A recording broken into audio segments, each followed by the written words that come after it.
रात के ठीक 12:33 हुए थे जब पहली बार उस पुराने मकान में दस्तक सुनाई दी।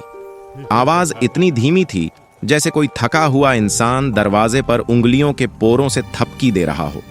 लेकिन अजीब बात यह थी कि उस मकान में सिवाय आरव के कोई नहीं रहता था।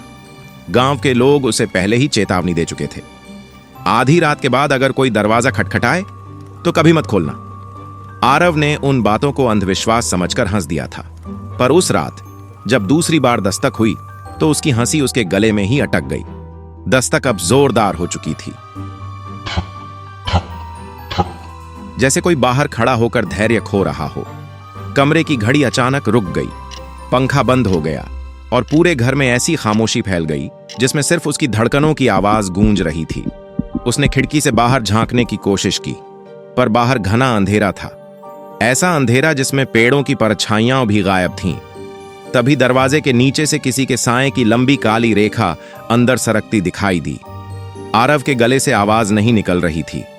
तीसरी बार दस्तक हुई, इस बार इतनी तेज कि दरवाजा हल्का सा कांप गया और तभी बाहर से एक फुसफुसाहट आई।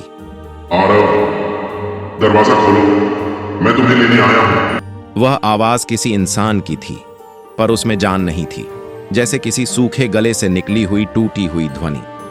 आरव ने कांपते हाथों से दरवाजे के पास जाकर पूछा, कौन? जवाब में कुछ सेकंड की खामोशी मिली, फिर वही आवाज, इस बार और करीब। तुम मुझे भूल गए, लेकिन मैं तुम्हें नहीं भूला। अचानक कमरे की दीवार पर टंगा आईना अपने आप हिलने लगा। उसमें आरव का प्रतिबिंब दिखाई दे रहा था, पर उसके पीछे कोई खड़ा था, सफेद धुंध सी आकृति जिसकी आंखें पूरी तरह काली थीं। आरव ने झटके से पीछे मुड़कर देखा, कमरा खाली था, लेकिन आईने में वह आकृति और करीब आ चुकी थी। उसके होंठ बिना हिले फुसफुसा रहे थे, दरवाजा खोलो।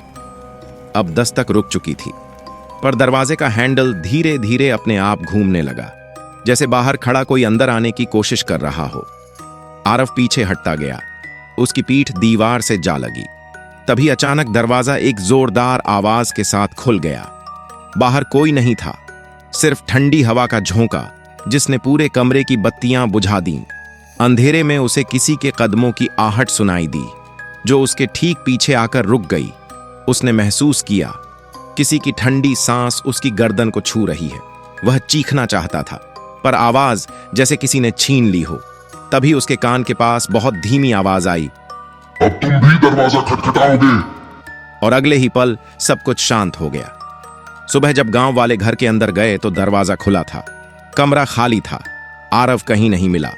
बस दरवाजे के अंदरूनी हिस्से पर नाखूनों से खरोंची हुई एक पंक्ति लिखी थी, आधी रात को दरवाजा मत खोलना। और कहते हैं तब से हर रात 12:33 पर उस घर में दस्तक सुनाई देती है। जो भी नया किराएदार वहां आता है कुछ ही दिनों में गायब हो जाता है। और अब अगर आप यह कहानी सुन रहे हैं और आज रात ठीक 12:33 पर आपके दरवाजे पर दस्तक हो, तो याद रखिएगा, दरवाजा मत खोलना,